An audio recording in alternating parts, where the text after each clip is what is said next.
to bring to you the real Martian. Yes, y'all, I am speaking to the real Martian today on the channel. I want to introduce y'all to Jeff. We are social media friends. We met through social media and through the YouTube. And Jeff has got some very awesome and exciting news to share with everybody on the channel. We get all these questions all the time about, well, what if I'm in an apartment? What if I'm in a high rise? What if I'm in a townhouse? What if I'm in a condo? Like, how can I grow food? And what about what they're spraying and all this stuff? And how do we overcome these challenges? And what do we do about it? And so what Jeff has done is I'm going to let him introduce himself and a little bit of his history and how he got to where he is. And then we can talk about solutions. But I am excited to introduce y'all to Jeff from the YouTube channel, The Real Martian. And he is now, he came up with the Eden Grow system. So that's what he's going to be talking about today. So how you doing today, Jeff? I'm doing well, TD. Thanks for having me on. And yeah, we've been following each other for a while now, and it's cool seeing your channel grow. Again, congratulations on your most recent interview with Mike Adams and everything there. And it's cool seeing you being able to get your message out. And, you know, you're spreading the gospel, you're helping give people hope, and you're getting people, you know, prepared for what's coming, which is kind of what, you know, how we kind of met is we're very similar paths in that way. So for those that don't know my story real fast, the you know, the multiple year version and very short is, you know, I was in the Air Force. I was over in Iraq, and I heard the Lord, you know, telling me, just say, go, you need to go home. You need to go home. And, I was like, no, I don't really want to leave the Air Force. And he's like, no, you need to leave. And, so I left the Air Force, and I came back home, and about 6 months after I came home, my dad was diagnosed with terminal cancer, and he was a major influence in my life, but you know, he was saved. So, you know, it's not a sad day. It's a glorifying day. Graduation. Yeah, exactly. Yeah. He's there on the other side waiting, you know, he gets to observe all this stuff. But what he taught me, you know, he's one of the people who, you know, believed in work as hard as you can and enjoy your retirement. And that particular idea took a lot away from his life. He wasn't able to live everything the way that he truly should have. And it came at a very big cost. And unfortunately for him, you know, he died like just a few months before his retirement. And so that kind of woke up some stuff in me. That's an amazing statistic, by the way, for all those folks that have worked for retirement and savings, and then to either just miss it or be retired for like 2 weeks and pass. That's a very enormous statistic. That's very frequent. Yeah. Yeah, I think there's definitely some stuff there about how Satan has tricked people into being deceived into thinking about accomplishment and achievement rather than, you know, living for his glory and helping people. And my dad, like, he got saved later on in life, and, you know, it was good. As good as that can be, it was good. But I've always been pulled in two different directions personally. So I was raised, you know, backcountry, horseback riding, hunting, horses, you know, being around cows, my younger years, and then getting crazy, going to college. I wanted to be an astronaut. I was on that path. I was in the Air Force for that reason. I had all the right check boxes. If you know how the system works, you know, you have to have the check boxes to get to the next level. I had done all that, but I have a heart murmur essentially, and that disqualified me for my physical. And it's like, well, you know, there's God shutting the door. And then, you know, then I pivoted to, well, I'll just be in the Air Force, you know, and do great things there and help serve my country. And this is before everything that's going on right now. So I was pretty proud of that service. And then he shut the door on that, you know, and what I've had in my life is just a whole bunch of shutting of doors to neck me down into where he wants me to be. So long story shorter, I'm sitting there and I'm pulled in these two, technology and, you know, helping people, or I should say outdoor, you know, living out in the country type of lifestyles. Well, I was working for a Boeing subsidiary. We made unmanned aerial vehicles. And so I had technology, I had a really good paying job. And as a Christian, you know, every night I'm sitting there and I'm praying with my wife before meals. And we're like, you know, I would always say, I always end it with, you know, after I say thanks for us is, you know, Lord, please help those obtain food who do not have any. And it was a repetitive prayer. And essentially it kind of made me just feel good. Like, hey, I'm doing my part. I'm asking Lord to help these people. I recognize that they're there.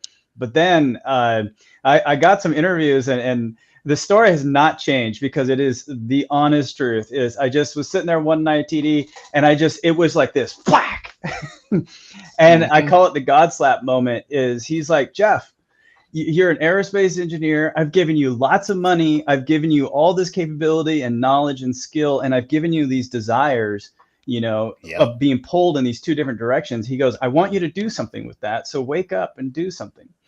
And that's awesome. So yeah, it was awesome. It hurt though too, and it has hurt since. I mean, doing the Lord's will is painful. If you're really in it, it's not comfortable. Right. It's always growing. He's always challenging you, but it is, and it's always good. And so we start down this journey. My wife and I, we sit, we talk, and I start working on this. It's probably about 10 years ago now. Almost, actually, a little bit longer than that because there was research before that. But the God slap was like 10 years ago.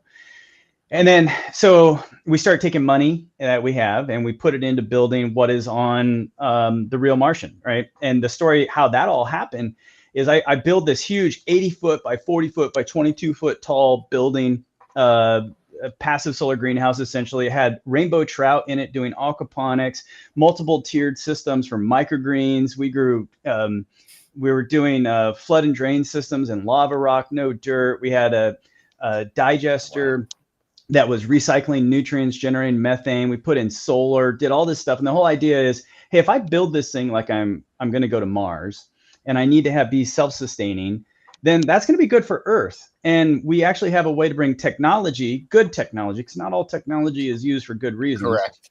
Exactly. And then we could actually help people, you know, who live in places where there's not good dirt, which is actually most of the planet. Yeah. So then my neighbor, who y'all might know, Wrangler Star, he, you know, he's just a totally cool guy, you know, and he saw what I was doing. He's like, hey, it was before he really took off. He was like just close to 1 million subscribers when he and I met.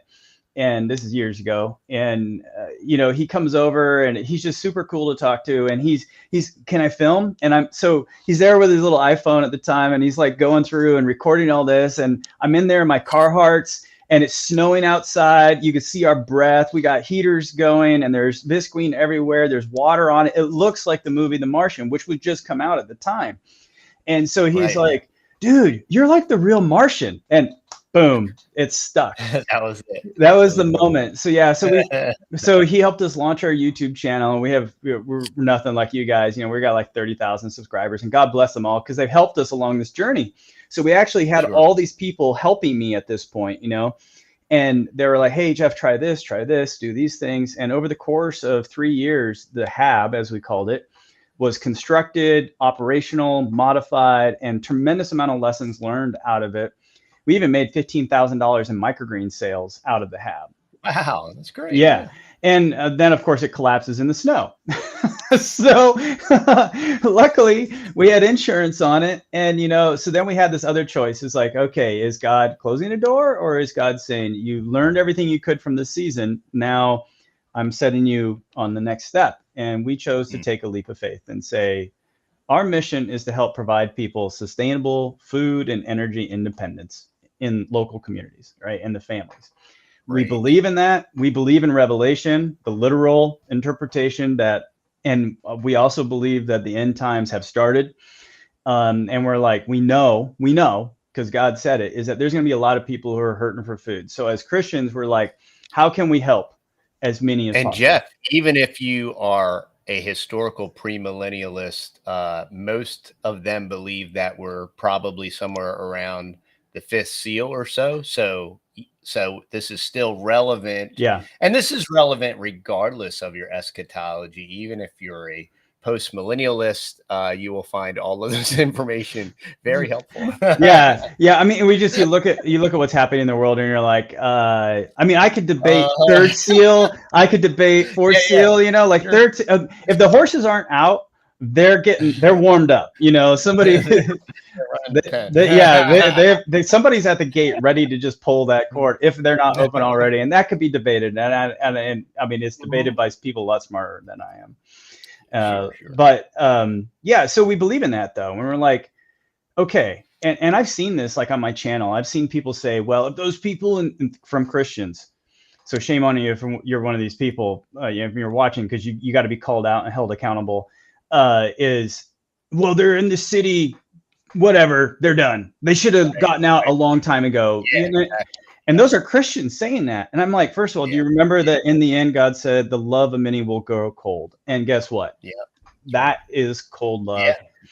And so when we built our systems now, we took all the lessons learned, and we went through COVID. I left my job, took the leap of faith, did all this stuff. And now through God, he's necked us down. First, we were going to do the HAB, the second version. And that was on our channel. We were documenting all that. And then we were like going to the county and saying, hey, we need to get permits. We got to do it legit, above board, trying to be a company. Permits. Yeah. And they were totally cool. We live in a cool county. And they're like, dude, this is amazing. We're gonna help you get this through. And like, we got to talk to these people, but it's going to be like 6 months, you know, because it's new. And we're living off of savings at the time. And I was like, that ain't going to work. So we pivoted to a mobile version, which is called the Life Pod, where we take all the same stuff, solar, wind, digester, aquaponics, growing stuff vertically, put it into a 54-foot trailer that you can just drop in someplace, pop up the stuff, and you're like growing lots of food. And very cool. Yeah, so we bought the trailer. That was on my channel as well, documenting that. I'm out there, you know, it's snowing. I'm out cutting with a plasma torch in the snow, and we're like putting all this stuff together and taking it apart. And then COVID happens, and it's like all the money that we had is just Jeff, your timing is terrible. It is terrible. You know, I've always joked, TD, is like, God, like, you know, we all have gifts, and I think my gift is to be a punching bag. It's like, how much can you take, man? You're just like there, and which is good and bad, but it's more good than bad. But so then COVID happens, and we're like, well, what do we do now? Like, well, we're into this, like, we're committed, we got to get something out of this. So inside of the Life Pod, inside of the HAB, were these things we call grow towers and grow walls, where we actually mount stuff up on walls, and then we have towers that are just standing, and then there's this app that controlled it all. And we're like, well, we already got those kind of designed, let's go ahead and pivot to those. We'll buy the parts locally, you know, I don't need to go out, I can weld in my shop, you know. So that's what we do. We buy the metal, we do everything we need to do, and I'm out there in the barn, you know, and snow and hot and everything. And frabbing, yeah, and trying to make sure we don't get the hay loft, you know. So we had to like restructure the barn so that we don't have sparks flying everywhere.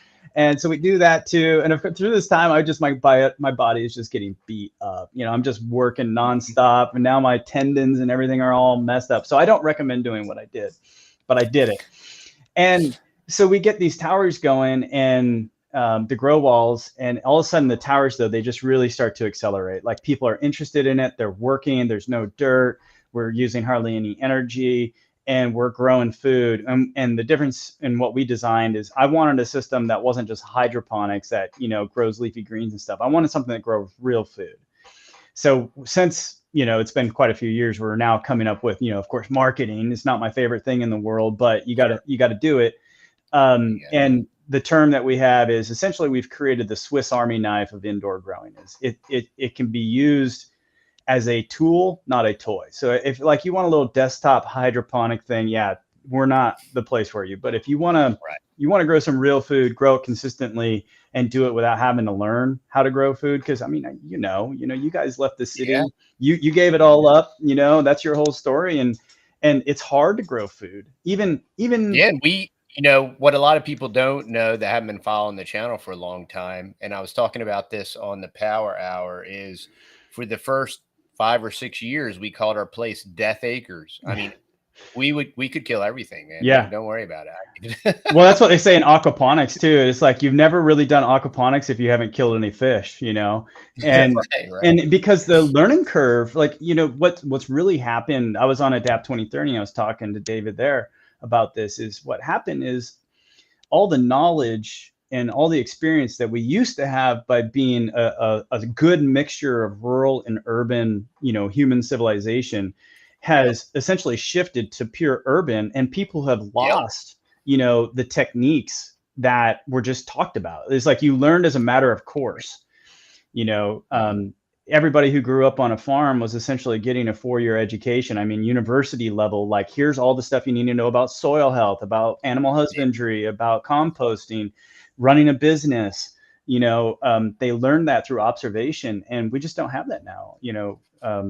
The studies are that I think it's 80% of the world's population will be living in urban areas by the year 2050, and that's before that study came out. Well, it's actually probably foretelling now, but that study came out before COVID and before smart cities. But now what we're seeing, pack them, stack them, track them. Yeah, exactly. Now, I mean, they're cattle pens. When you live out in the woods like we do, we have a 20-acre ranch. We have horses, we have cows, chickens, dogs, cats, everything. And you see how we treat animals. We treat our animals very, very good. We provide very, very well for them. They have a lot of room to roam, but they're still in a cage. And right. And what I'm seeing right now is it's analogous to what they're doing is they're getting people into pens, right? They're moving people or keeping them in the city. They're making it so expensive that you can't leave the city, because everybody during COVID, the exodus, the California, syndrome is, they got a 1-bedroom studio that they sold in downtown Manhattan Beach for like $1 million, or whatever. Yeah. And then they go buy a, 5-bedroom mansion in Idaho for, double what it's worth because they still bank. And so now these people are stuck, and what are they going to do? They're essentially be turned into little hamster cages. If you think about it, like, hey, we're going to have our Amazon drone, which is totally convenient. Drop your food, hey, you don't need to worry about learning how to cook. In fact, why would you want to when you can have all these different meals? You can have Outback this night, Olive Garden this night, you eat, Greek the next night.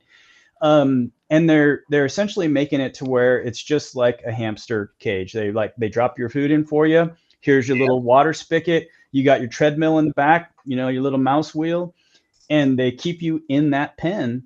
And as long as you're there, so anyway, you're kind of stuck. And what we wanted to do is come up with a way to give people independence again. It's like people are going to start waking up. Not everybody. Bible's very clear on that as well. He'll send them a great delusion, and they're good will be evil, evil be good, and people are just going to drop common sense for the lie. And we're seeing that.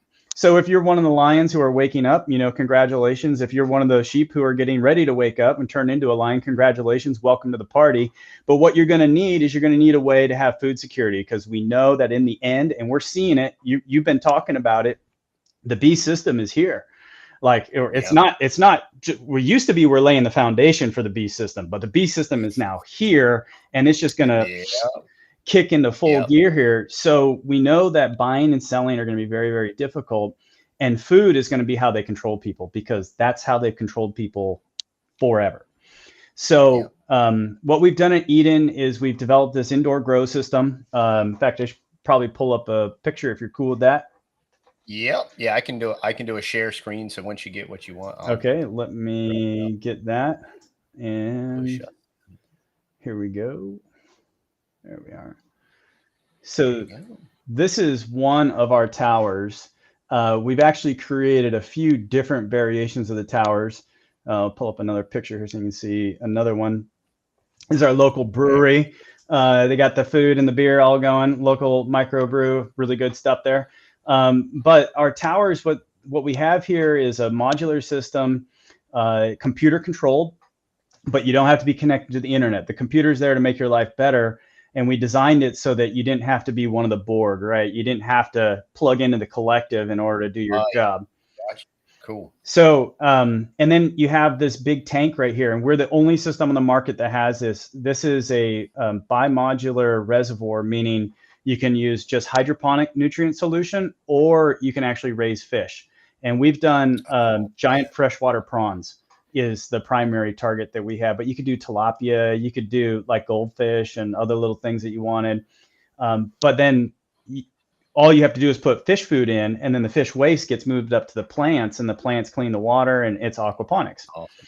But we tend to just go with hydroponics. A lot easier to get started. It's a lot easier for people. And one of the things, like if you're in the city or even if you're rural, these towers are great for you, especially if you don't want to spend the money on a greenhouse to do all your plant starters and all that kind of stuff. Mm-hmm.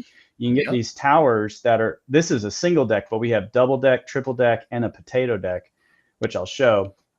And what you can do is you can put plant starts in these if you're out in the country and just save the money on the greenhouse, because this does everything for you. And you can have like 100 or 324 plant starts coming out of one, and then go put those in the dirt. So if you're in the city though, and you have limited space, you know, and you don't have bags of fish food or, you know, compost laying around, then the neat thing about hydroponics is we've gone through a lot of testing, a lot of trial and error, and we found a really good nutrient solution that's almost organic. Like it's really hard to get the natural sources on everything, but we're like 80% there. And we're looking for partners who want to, like, you know, help us with that, because that's the last tactical mile. But the cool thing is you can essentially have like a 5-gallon bucket of this nutrient solution, and for a single tower, that's going to last you years of growing food. So you could have very small storage and lots of produce coming out of these things. So here's a picture of like a double deck, one of our older versions. And then let's see here. This is actually your university down there, Texas A&M. They're working with us on this. This is our potato deck here. It has a much larger reservoir, because what happens is the potatoes, they just grow down. So you unzip it, reach in, and you grab your potatoes and go. It's pretty neat seeing that all happen. And so it'll be kind of perpetual, like as you're growing your potatoes, will you be able to harvest and they'll continue to repop? Or? Yes. Yeah, actually, that's 100% correct. Is that I'll just let this go here while we're going. But yeah, on all of these, what we want people to do is to not just, you don't just plant it once, you plant it once and you keep what I meant is you don't just plant it once and then harvest. What you do is you plant once and you keep harvesting, and you're going to get multiple harvests out of a single planting, which you could do in the ground too. It's just, this is a lot easier and it grows faster. This is aeroponics. So there's no dirt, which means no pesticides, no herbicides. And the potatoes are aeroponic? Yeah, everything. Really? Yeah. Okay. So then you'll get multiple yields off of each one up to a certain point, and every plant is different. What happens is they kind of start getting starchy and kind of like they start, they get old. They're just getting old. They're not as vibrant. But yeah, you'll get quite a bit off of one. We've done cucumbers and squash, and these towers, the way they were built, like I was saying earlier, is they're meant to grow pretty much anything. We've done raspberries now. We had raspberries the size of quarters back here. I think I got a picture of that right here. So yeah, this little ring right here is the size of a quarter. So these things are huge. And usually you don't get raspberries your first year, but we got raspberries in 3 months, and they just keep coming. Wow, cool. You could do blueberries. They take up more space, obviously. But you can grow pretty much anything. I wouldn't grow a tree, but you can grow everything else. We've grown corn. It's not there. There's things that are really optimum for this. So there's going to be people that are watching like, yeah, you shouldn't grow corn. I'm like, yeah, you're totally right. The idea is, can you? And we can. And we can also grow the full spectrum of root crops. So we've grown carrots, we've grown onions, garlic, beets. We have beets the size of a softball, super juicy. The flavors top shelf, and the quality that you get here. So like a lot of folks that are rural, you probably started seeing it, but if you're at the end of the logistics supply chain and you don't have a good farmer's market in your local area, everyone's starting to notice that the quality and availability and cost of food is all starting to change, right? And in America, we've been so blessed that we're one of the last countries that are going to see real food shortages, but a large chunk of the planet already is. Yeah. But for us, what we see is the quality is dropping. We see a lot more wilt, a lot more throwaway when you're cleaning it. The flavor, I don't know about you, but like the cantaloupes in the store now, when I was a kid, cantaloupe was like candy. And now it's like cardboard. There's just, unless you get a good, a local one that has aged correctly. But most of the stuff coming out now is just so without nutrients and without flavors. And we're seeing that get worse, and we're seeing the cost go up. So you're paying more for a lower quality product, and that's kind of what we're going to see in America. But eventually it will get even worse here, to where people just won't be able to get food. So what we wanted to do, and I'll stop here, I've been rambling, but is give people the ability to essentially build a fishing pole and then teach them how to fish, because everybody else in this market space, TD, they want to control your food. Like, we call it from seed to stomach, right? If you look at Walmart, Whole Foods, Amazon, Olden's Whole Foods, you look at Costco, what they're trying to do is they're setting up large scale grow facilities because they want to take it from seed to your stomach and get paid for every little step along the way and get maximum margin. And for us, that's not what we want. So we built a system that can go where you already are, right? The pump runs like 2 minutes every 45. That's the loudest thing in the system. The lights are on, but this is meant to go in a garage or in your home where you're already heating and cooling. So you're already paying for the energy, and now you're just paying for the lights that allow you to grow all year round and grow really good crops, and grow your own medicine. I get that question. Oh, can you grow cannabis? Yes, you can. It grows really fast. That's a whole nother topic, but like being able to grow your own medicine nowadays, given the pharmacia that's out there, wink, wink, is like a big deal. So anyway, that's kind of where we're at and what we've come to. And now we're here talking about just trying to get people fed. Yeah, it's pretty exciting watching the progress and just the availability. So what we will do is we're going to put the link down in the show notes below, so you can go check out the Eat and Grow systems, and you can see all the pricing and the different options there. And so what this is going to do for all of these, Jeff, I cannot tell you in the last 3 years the thousands, maybe tens of thousands of comments that we get for, urban people and apartment people and condo people and townhouse people and HOA people. I'm in an HOA. I can't do that. And so now, for all of these tens of thousands of comments, here is a real world solution option for you, made in America by an American, bootstrapped it from concept to the concrete end product, continuing to develop it. And this is really exciting. And, there's nothing more than, cover the news, cover the highlights of what's going on so that we're aware and so that we can try, fail, and adjust and bob and weave and do all these things. But real world solutions for real world people with real problems. And, this is the embodiment of what our channel is. And I'm really excited about getting able to put this information out there. So all y'all, at a minimum, go check out the link, see what's growing on over there and what's available. And then you will be informed, and then you can make an informed decision on if this product or one variation of this product is something that'll work for you. Or maybe you'll be like, oh, you know what? That would be great for this or that. Or like, maybe you want to do your starts inside. Maybe you're a tree nut like me and you just want to use it for propagation.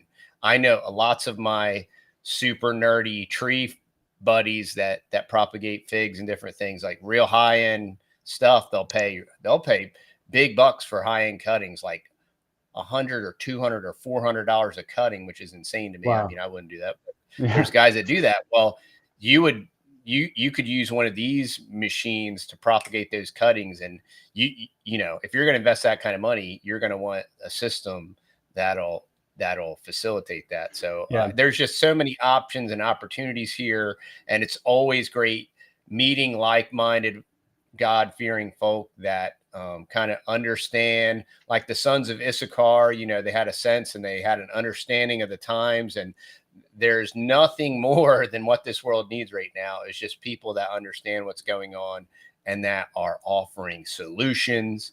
I was just like I said, I was on the Power Hour and people were calling in, and it's just always bizarre the comments that, and you know, if you're on social media, 20 to 40% of the comments are bizarre. Yeah. But like you're explaining how you holistically do all this stuff and you rotational graze, and you know, and then they're like, well, yeah, you're trying to raise all these healthy cows, but you know, they're chemtrail and everything. Well, yeah, you know, but here's the thing: we control what we can control, you know, and Yep. we are aware of reality and the data and what is really going on, what's observable, right? And we take all of that into account, and then we control what we control, and we pray. We leave the rest to God. You know, That's it. God is sovereign. Yep.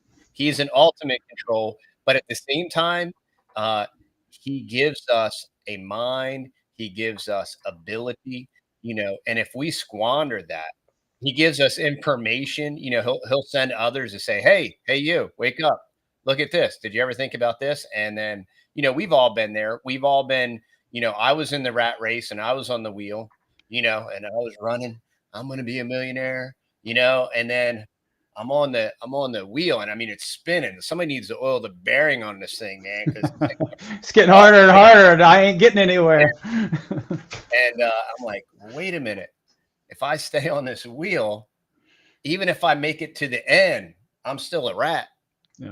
You know, I'm like, that's not a good idea. So I jumped off the No, wheel, breaking free from that, like what you guys have done. And again, your story is awesome. And it's why it's fun to follow you guys and see what's happening and everything you gave up. I mean, from a worldly sense, right? The things that we give up, you know, it's similar to me. Is like, there's not a day that goes by that I don't wonder if I made a mistake, right? Is, you know, the reason why is because of what I've been taught from a worldly perspective. Is I'm supposed to have retirement insurance, health insurance, life insurance, the will, you know, I'm supposed to make sure all these things are taken care of. And there's a lot of good stuff to say why you should have those things. It's not, you know, it's not that it's all, you don't throw the baby out with the bathwater. But they've all been co-opted to some extent. You know, exactly. You think about pensions, you think about the market, right? You think about retirement, which was a communist Weimar concept that was designed to never be utilized, right? It was completely designed as a tax and wealth transfer to the government, right? That's what the retirement was. Barry Soetoro, he kept bragging that he was going to take all of our IRAs and make it my IRA, and the government was basically going to confiscate it and run it because they're so good at all that stuff. Yeah, they are good at taking. And so you know, it's the longer we live and the more life experience we have and the more history continues to reveal itself, in the sense of, you know, a lot of people have warned for a very long time about these different, they're moving the goalposts, they're blurring the lines, they're doing all these things, right? And now we're watching it, and then you're like, wow, they were right. Yeah. Like, and what does that mean? They were, you know, you got to that. What does that imply? And that here's the jumping in real fast. I was talking to David, you know, about this as well. Is if you look at what's going on right now, it's very what I call is anti-human, right? From a you know, transhuman. Well, definitely that. But because I would say the reason I like anti-human is because I believe it's demonic, right? It's Satan's ultimate objective. 100%. Is to rip down the human and basically give God the middle finger and say, I told you so, you know? So his objective is to make us like animals, you know, which is what's going on, sex, anger, you know, pleasure, you know? And what I've seen is Satan has, one, the churches don't do a good enough job of actually informing the congregation about the enemy. They all like, well, you know, here's Jesus, but let's not talk about over here. It's like, that's a huge mistake, because if you don't know your enemy, you got problems. And the enemy that we face is more intelligent than us. He's not God, but he's going to try to be God, and he is going to be successful at convincing a large portion of the world that he is in fact God, the abomination of desolation, right? He's going to stand in the temple, declare himself to be God, and people are going to fall for it. And what we need to understand is that he's got lots of traps, but I think the best trap that he has to convince people to just stay where they're at, and we are all guilty of this one, is comfort. It's comfort of knowing, you know, being in a situation that I understand, even if that situation is hard. If Satan can move you, it's that Overton window, right? If I can slowly shift, this is where you used to be comfortable. As long as this is how it's done and it's not like this, then your comfort moves with it, because humans are so adaptable. God built us. I mean, we can be adapted to almost anything. When, you know, where there's a will, there's a way. These sayings exist for a reason. And what Satan has done is he's created this cloak of comfort with retirement, with money, with food, with it's the same reason Rome fell. If you look at the history of Rome, you know, it's illusionary. Yeah, they all get to the point where basically they're like, well, now what? You know, and then it falls apart. The circus. Yeah, that's right. And so we're seeing that happen right now. And I think as people start waking up, is your comfort, while it's nice, is going to be used as a weapon to keep you right where you're at. And if you don't challenge your body, you know, I think this is where the Lord's fast and everything comes in. Is like, okay, you know, I'm not good at this. I'm no angel. I'm no saint. I am screwed up. And that's why I need Jesus Christ, period, end, exclamation point. But when you look at the things that he said, like, you know, don't food for the stomach, stomach for the food. Don't be controlled by either, right? Don't allow the flesh or your desire for fleshly things to keep you in a position of comfort to where you're not open to what's going on around you and starting to make a change in your life. And unfortunately, TD, I think a lot of people, it's like the blankie, you know, it's like, this is my comfort blankie and I'm wrapped in it. And anyway, normalcy bias. Yep. Normalcy bias, cognitive dissonance. You know, it's easier for me to stay in a self-deluded state, even though that reality is being presented to me. And even though you're watching things that you would have never dreamt in 1,000 years would ever happen, and certainly not happen in such a rapid fashion. But to maintain that head in the sand, ostrich normalcy bias, you know, because you know why? The truth is so scary. Yeah. Like, I can't even consider it. So, you know, there are no weeds, or, you know, and it's such a pervasive thing. And it's why sometimes we get ostracized as the weirdos, and you're the tinfoil hatters. You know, the predominance of my family, you know, oh yeah, the tinfoil hatters. Well, you know, when it all goes down, you know, and then guys at work and everything. Well, when it all goes down, we're going to TD's house, you know, and all that stuff. You know, it's like, I'm gonna do the bread and circuses until the wheels fall off, and then, you know, I'll just steal all your stuff or whatever. Yeah. You get all, you know, it really turns into a bad situation real fast. It really does. And it really reveals the individual's psychosis. It really shows that they are